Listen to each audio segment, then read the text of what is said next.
พี่น้องเปิดโตเป็นที่เรียบร้อยแล้วกับนางเอกคนใหม่ของหมอลำวงใหญ่ระเบียบวาทศิลป์หลังจากนางเอกเสียงแจ๋วแต้วสุกัญญาประกาศตัวว่าจะอำลาเวทีระเบียบเพื่อไปตั้งหมอลำคณะใหม่หมอลำเสียงแจ๋วแต้วสุกัญญาบัดนี้เพิ่นก็มาใส่ลูกปริศนาว่าทายดูซิว่านางเอกคนใหม่ของวงระเบียบจะเป็นใครมีนามสกุลไม่ทองคำด้วยพนาวานะบางคนกับพะวงสงสัยเป็นผู้ใดเนาะข้าเจ้าว่าจะเปิดตัวแน่นอนในวันที่24เมษาที่ตลาดกินซ่าลังสิตมือที่ข้าเจ้าไปแสดงเฮี้ยงกันนะระเบียบวาทศิลป์แสดงเฮี้ยงกันกับหมอลำใจเกินร้อยบ่อยสิริไส้มือนั่นละพอเอานั่งเอกมาเปิดตัวแต่งตัวอยู่น้ำกันตัวข้าเจ้าก็สัมภาษณ์แต่ข้าเจ้าบ่เห็นหน้านางเอกเตี้ยข้าเจ้าโปกหน้านางเอกมาอยู่ข้าเจ้าก็สงสัยว่าผู้ใดเนาะผู้ใดเนาะแต่งตัวอยู่เฮี้ยงกันกับพ่อนี่นะ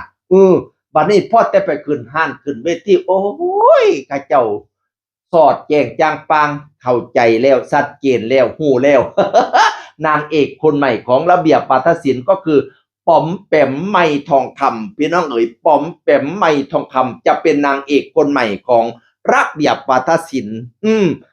แต่กับบ่รู้ว่าสิเขาตำแหน่งใดเนาะเพราะว่าเขามาเขาก็เจ้าก็เอิ้นพระเอกเอิ้นนางเอกเบิดลางเที่ยก็ได้รับบทเป็นตัวโกงลางเที่ยก็ได้ระบบเป็นนางเอกลางเที่ยก็รับบทเป็นอันนี้เขาเจ้าก็เอิ้นพระเอกเอิ้นนางเอกเบิดจังซี่นะ ปอมแปมจะเข้ามาเป็นนางเอกคนใหม่ของระเบียบวาทศิลป์แต่ไม่รู้ว่าจะแสดงเป็นบทบาทอะไรหลายคนก็บอกว่าให้เป็นตัวไล่เด้อนั่งมาดนั่งสมกับตัวไล่พะนะว่า ก็ลองเบิงว่าสิเป็นตัวอันใดพี่น้องเอ่ยบางคนก็บอกว่าอู้สมัยแล้วจอยแล้วผู้งามกระดอกกระเดียว่าซั่นว่าบัดนี้เราก็มาโพดว่าโอ้ยอย่าอยากให้ข่อยจอยหลายข่อยกินข้าวก็บ่ได้แล้วโพดว่าจะได้บ่ข่อยสิขึ้นหน้าจอให้เบิ่ง เรื่องโพดเรื่องจากหัวพี่น้องเอ่ยก็ยินดีต้อนรับนางเอกคนใหม่ป๋อมแปมระเบียบวาทศิลป์เด้อบัดนี้บ่แม่นแปมไม่ต้องค้ำดิต้องเป็นป๋อมแปมระเบียบวาทศิลป์ผู้ใดเข้ามาสู่บ้านระเบียบนี่โอ้ยปังสุคนดังสุคนมาไล่ลนเก๋ฝาสุผู้สุคนก็ให้น้องป๋อมแปมปังๆดังๆเด้อไปแสดงทั้งใดก็โอ้ยเอฟซีลังมาเทมาไล่ไหลมาเทมาไปน้ำแกงไปแสดงทั้งใดเอฟซีแตก